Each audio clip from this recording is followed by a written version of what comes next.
3 years ago, Noel Doogs was nonverbal and spent most of his school day in a self-contained classroom due to his diagnoses of cerebral palsy and autism.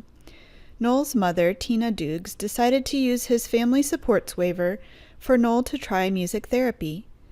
His therapist is Eric Lund, who works for Integrative Music Therapy.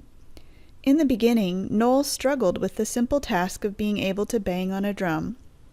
Even though Noel appeared to be unable to communicate and control his body movements, Eric saw great potential in him.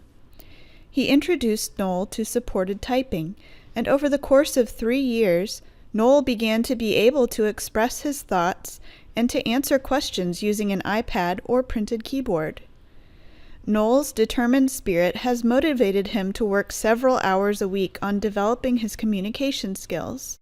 Well, Noel was one of a twin. He had a twin brother. Him and his twin were born premature. His twin was born at 23 weeks and passed after 20 days. And Noel was born a week after his twin passed. and he lived in a NICU unit for 4.5 months.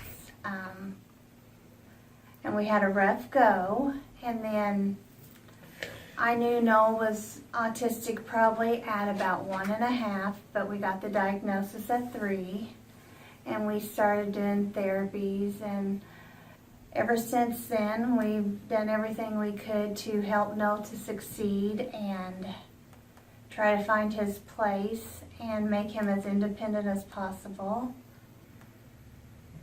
And of course he's nonverbal, and for years we tried to help him find his voice through any way we can. We've tried PECS, sign language, and finally at the age of 13 Noel found his voice through facilitated typing, and we didn't know what he knew for years.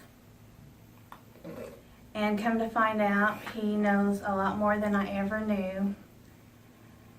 And never doubt your child. They know a lot more than you'll ever imagine.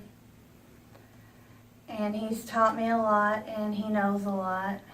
And at 15, he's an amazing young man, and he's taught me so much. And he's going to succeed one day and be all that I ever imagined.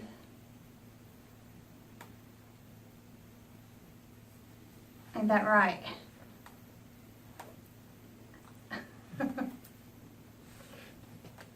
Would you like to show him what you had to write? Huh? And he typed something for everyone to see and what he had to say last night with his caregiver. I had a twin who passed away. His name was Bryce. The first couple years of my life were very scary for my mom and dad. Then things started to look up. My parents were told I had autism, but my mom already knew that. She knows everything, but she also knew I'd be okay. She knew I was smart and kind. She has devoted her life to fighting for me. Kids, your parents are your biggest fans. Never forget to thank them. Parents, your kids are so smart. Fight for them. Connect with them. Hope for a better future for them. They are looking to you for support. Autism is not the end of the world. It's only a platform to jump up from. Let your kids jump. Now that Noel has a means of communication, he has begun self-advocacy to be included in general education classrooms. He felt that he would be able to do the general ed curriculum, so he began with 1 general class, and by the end of the year he was included in 3 general classes, including math, English, and science. At the time that Noel was nominated, he was earning an A in his history class, and next semester he will be working towards earning credits for a high school diploma. In school, he does not use supported communication, as he has advanced to independently pointing to a dry erase board with yes and no written on it. He can also answer true or false or multiple choice questions. Noel's school is now working on accommodations to help him be able to complete the ACT testing. Noel wishes to earn a high school diploma and wants to be able to attend USI to work towards a degree in math. He can have conversations with his family, friends, and teachers. He can express his feelings and is no longer locked away in a voiceless body. Another of Noel's amazing achievements is that he has learned to read and write music. In addition to writing Ruined Lives with his music therapist, Noel composed the jazz piece that is currently playing in the background. Noel has a determined spirit to not only strive to reach great personal achievements, but has also demonstrated to his peers that they too can break the barriers for what people think a person who is nonverbal can do.